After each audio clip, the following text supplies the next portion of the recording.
Vanishing Folklore and Beliefs. Folktales of the Magyars, public domain reading. The Speaking Grapes, the Smiling Apple, and the Tinkling Apricot. There was once, I don't know where, beyond 7 times, 7 countries, there was a king who had 3 daughters. One day the king was going to the market, and thus inquired of his daughters, "What shall I bring you from the market, my dear daughters?" The eldest said, "A golden dress, my dear royal father." The second said, "A silver dress for me." And the third said, "Speaking grapes, a smiling apple, and a tinkling apricot for me." "Very well, my daughters," said the king, and went.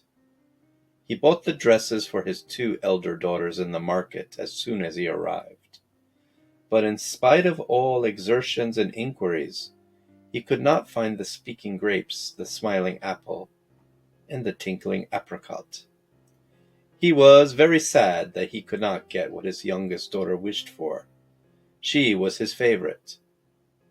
And he went home. It happened, however, that the royal carriage stuck fast on the way home, although his horses were of the best breed, for they were such high steppers that they kicked the stars. So he at once sent for extra horses to drag out the carriage. But it was all in vain. The horses couldn't move either way. He gave up all hope at once and sent for extra horses to drag out the carriage. He gave up all hope at last of getting out of the position when a dirty, filthy pig came that way and grunted, "Grumph, grumph, grumph. King, give me your youngest daughter, and I will help you out of the mud."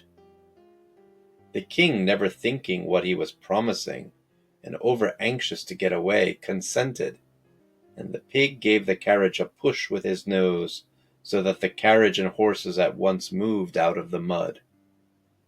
Having arrived at home, the king handed the dresses to his 2 daughters, and was now sadder than ever that he had brought nothing for his favorite daughter.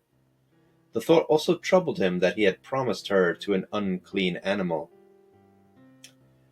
After a short time, the pig arrived in the courtyard of the palace, dragging a wheelbarrow after it, and grunted, "Grumph, grumph, grumph.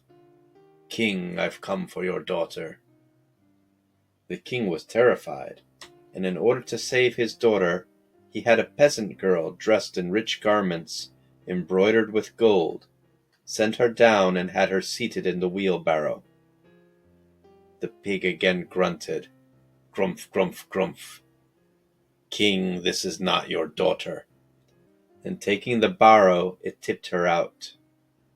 The king, seeing that deceit was of no avail, sent down his daughter as promised, but dressed in ragged, dirty tatters, thinking that she would not please the pig.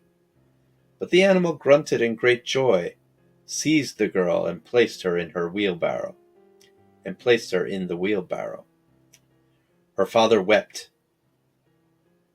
Through a careless promise, he had brought his favorite daughter to such a terrible fate.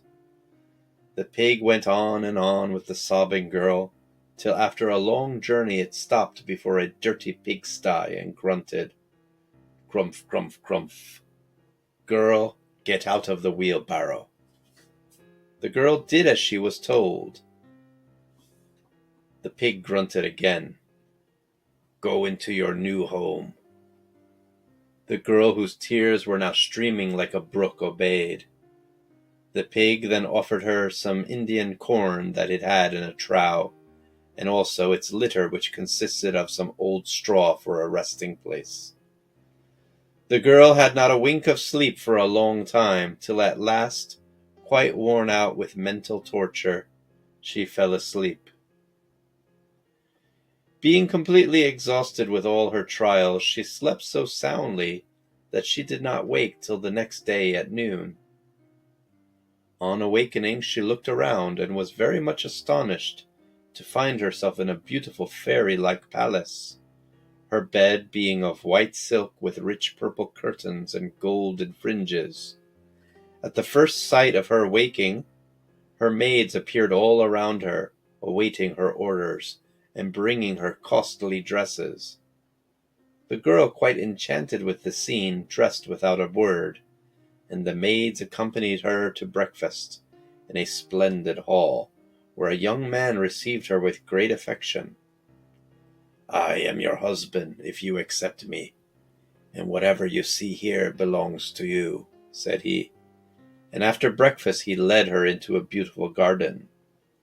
The girl did not know whether it was a dream she saw or reality, and answered all the questions put to her by the young man with evasive and chaffing replies. At this moment they came to that part of the garden which was laid out as an orchard, and the bunches of grapes began to speak. "Our beautiful queen, pluck some of us." The apples smiled at her continuously, and the apricots tinkled a beautiful silvery tune. "You see, my love," said the handsome youth, "here you have what you wished for, what your father could not obtain. You may not know now that once I was a monarch, but I was bewitched into the form of a pig, and I had to remain in that state till a girl wished for speaking grapes, a smiling apple, and a tinkling apricot.